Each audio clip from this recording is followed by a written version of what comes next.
Happy Friday and happy Fridays with Fidelman. I'm Cheryl Fidelman, life coach and developer of the Attunement practice, where I train my clients how to heal trauma from their nervous system so that they can live the life that they feel that they were designed to live.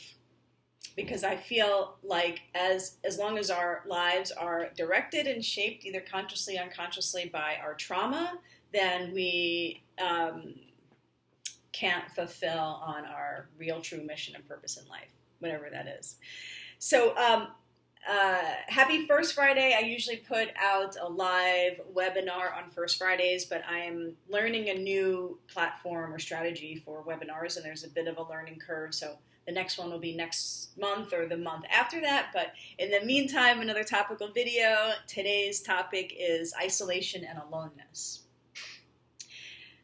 So in my work, anything I say, I know it does not apply to everybody.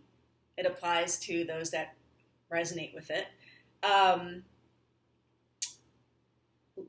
Aloneness, loneliness, isolation are distinct.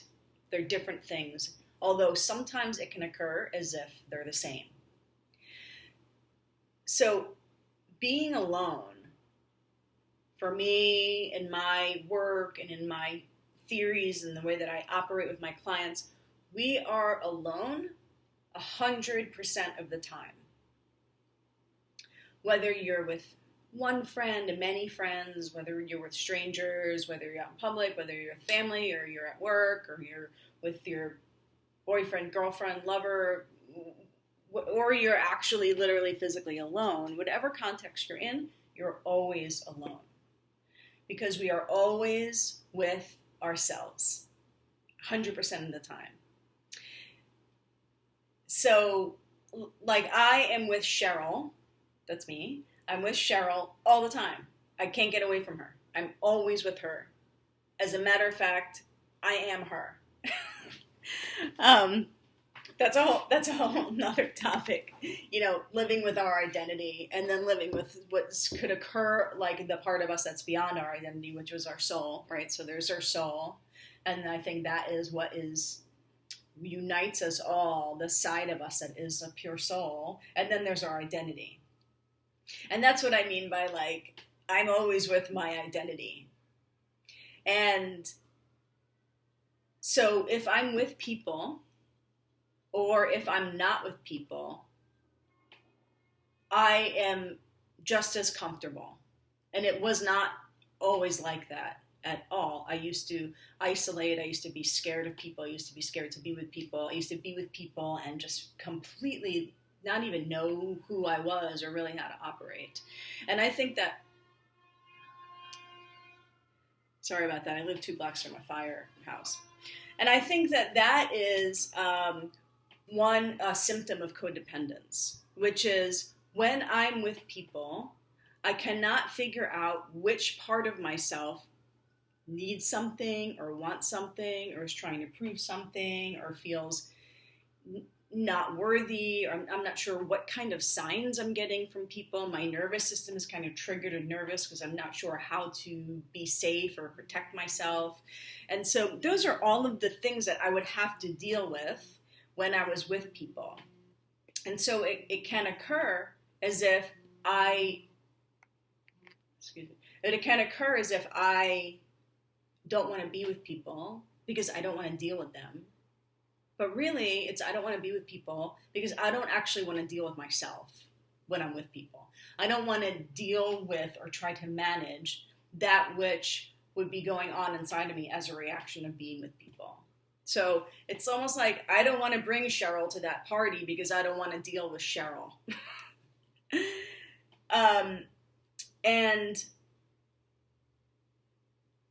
so the number one relationship in my work is your relationship with yourself. That is your most important friend. Yourself is your most important ally, and yourself including your soul, your identity, your cognition, and your nervous system. And if they're not all aligned, and if they're not all reacting to the current moment, then there could be a big disfragmentation, if that's even the right word to use. Now, a lot of my clients are, say things like, I don't want to be alone. I do not want to be alone. And so I think for some of those people, oftentimes being alone is like, I don't want to be alone, because being alone actually means I'm going to actually have to feel what's going on with me. So sometimes it's like going to be with people is like so triggering. There's so much that we have to feel. And then when we're alone, sometimes there's so much that we have to feel that actually being with somebody else, especially for those of us who are codependents or recovering codependents, being with somebody else can actually be triggering, but it has us, it's still a distraction from what we actually feel. And oftentimes what we actually feel is what I think is this never-ending void within us that we don't even know where to stop feeling. It's like what is in us is so complex and so never-ending, and a lot of it untrue, a lot of it things that we make up that are reactions to our feelings and our sensations. We feel and sense something, and then we make it mean something. And oftentimes being alone can trigger like a future tripping. Like sometimes dating for some people can trigger a future trip, like, oh, this person's going to control me, I'm out of here. Or, oh, we had such a connection, this means that maybe this could be something, so then we like future trip. And so oftentimes being alone can also cause future tripping, like, oh my God, I'm going to be alone forever. I'm going to be alone forever. I'm not going to deeply connect with anybody. I'm going to die alone. This is proving that I'm a loser, that I'm worthless because I'm alone.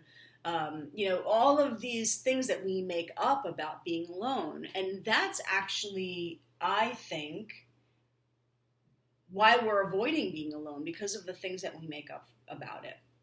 And naturally, we, as human beings, we want connection. We long to share our lives with somebody. We are actually set up as pack animals. We're set up to regulate our nervous system in the presence of, we're set up to co-regulate rather than be dysregulated with another person. And if our relationship with ourselves is really, really strong, number one, being alone can be really super awesome and super fun. It can be not in order to avoid being with other people. It can be a really super healthy choice. And it doesn't have to be this, it doesn't have to mean anything about anything. And we don't have to numb out, hours of being alone on YouTube or the TV or the computer or, drinking. These are all substances. I think TV is a substance too, binge watching for hours. I think that's a substance. It's something that we are putting all of our attention and energy on. And one of the byproducts of that is that we number one, are not feeling what we're actually feeling, and we're having something else control our experience and provide us with an experience rather than us providing an experience by just being with ourselves. And that sometimes people do through meditation, some people do through walking, right? There's a lot of things that we can do with ourselves that will heighten and expand our experience with ourselves. The other thing I want to touch on is what I mentioned before about our identity. I think that it's the identity part of ourselves that says, I don't want to be alone. I don't want to be, either I don't want to be with people, or I don't want to be alone, or at least I don't want to be alone to the extent of like, let me just at least find somebody to hang out with once in a while so that I don't have to have the experience of being alone, even though I might not even totally cherish my time with this particular person anyway, but it's better than being alone. People say that so much. It's better than being alone. And I think that the part of us that's talking when we say it's better than being alone is our identity, which is a culmination of our entire life. It's a culmination of the way in which we developed all of our childhood programming, our culture, our family, traumas. Our identity is built up of a collage of time, pretty much. Your physical body and your soul moving through time and picking up behaviors, habits, fears, talents, gifts. And then we get to this point in our life and we're like, I don't want to be alone. And I think that is just a younger part of us saying that I'm longing for that which I was always longing for and on some level haven't received. And for a lot of us who are in, healing from codependence and being in service of narcissists and having some sort of narcissistic trauma, being alone, sorry for all the edits, being alone triggers this longing. It triggers this sort of unending longing that has potentially maybe never fully been satisfied. This longing for connection and validation and sharing life with somebody who can actually say to you, I get your world, I understand your world, I'm here with you.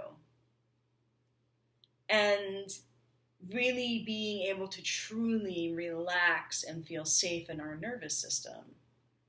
And if we can't do that alone by ourselves consistently, we cannot do that with another person consistently.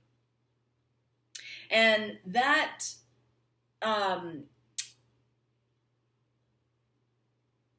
longing doesn't always have to be something that needs to be satiated, right? Like, I'm longing, I want this, I want to be with somebody, I don't want to be alone. It's not something that has to be satiated. The longing can be something that you live with as if it's a friend, as if it's like, oh, I recognize this feeling, it's my desire. And desire doesn't always have to be something that has to be immediately provided for. Desire and longing can be a part of our life, and as long as we make friends and incorporate desire and longing into our life, then we can have an even more comfortable and connected relationship with ourselves. And lastly, I want to point to isolation as a trauma response. And I've said this many times, I was really severely bullied in elementary school for about 5 years. And a lot of the reasons why I became an isolationist later in life is because I felt the bullying had me feel so marginalized and really just like shit about myself. And that, I think, is going to be another Fridays with Fidelman topic, feeling like shit, because it's such a human epidemic, whether people were bullied or not. This measurement of our worthiness is rampant among human beings. And I think it's distinct that human beings have that and animals don't have that, because the animals, four-legged animals, other animals besides humans, don't have a super ego, that which lives in comparison, and we do, and I think that is what triggers the levels to which we feel worthy. And for me, I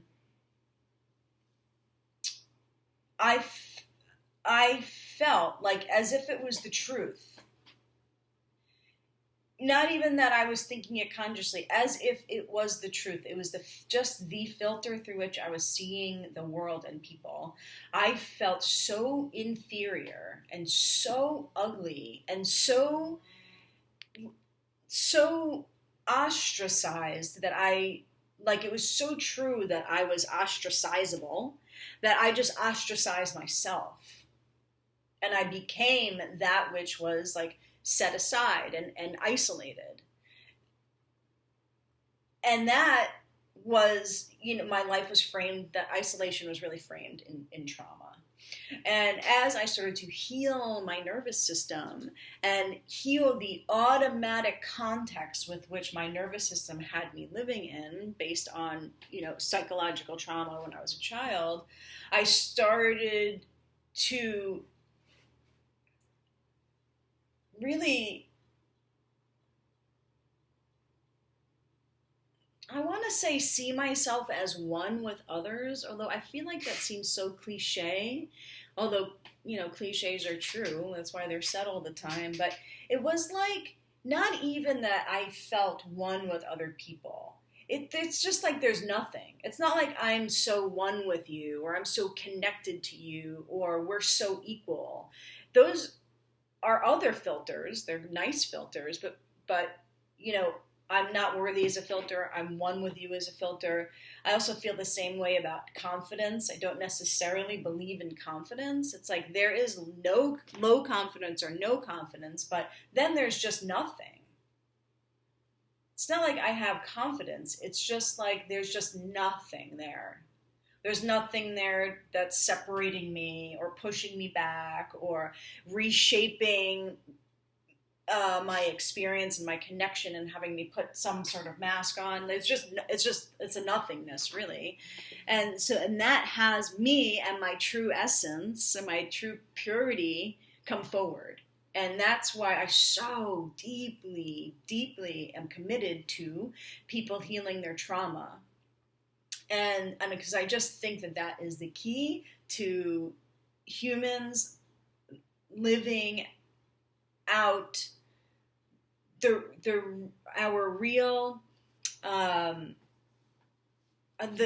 our real true ability and birthright to love and connect and build and create like phenomenal, wild partnerships and families and art and businesses and organizations that are just flourishing in a connected, evolutionary way. Okay, that's Fridays with Fidelman. Please subscribe. Please comment. And get yourself a $47 attunement session. The link is below. And happy healing, happy evolving. Have a wonderful weekend. Bye. One more thought. I lied about it lastly. This is lastly.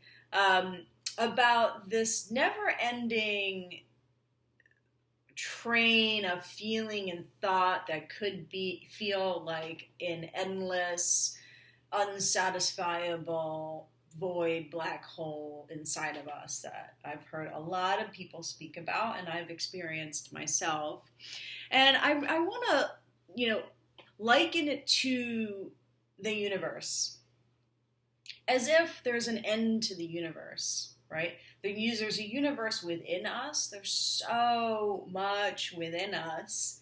And at the same time, we could see ourselves as simple beings walking through this life. But it's like, it's like why does there have to be an end?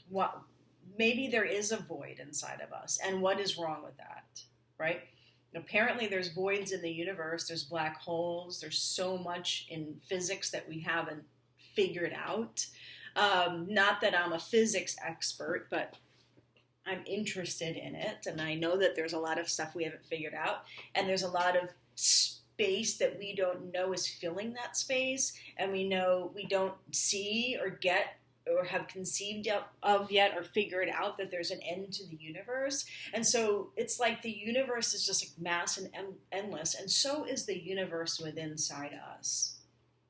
And so if we're looking or seeking or thinking that there's supposed to be some satiation here, there's supposed to be like a bottom to our experience, there's supposed to be an end to feeling, there's supposed to be an end to figuring ourselves out.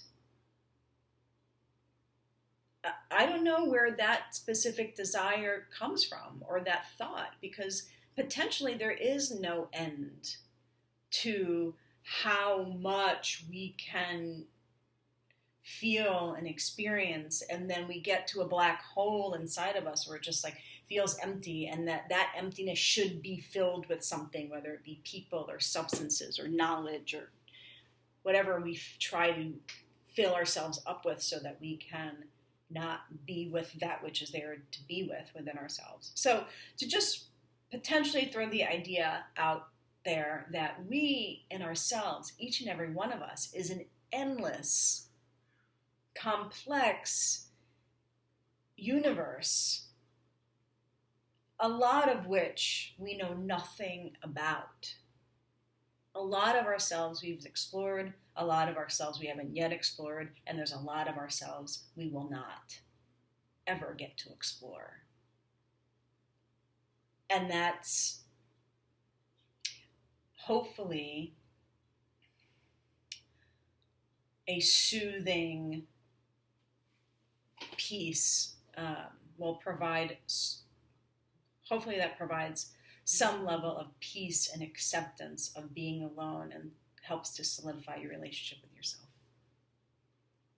Okay, I don't know if I'll come back with another thought, but if it comes up, I will. In the meantime, bye-bye.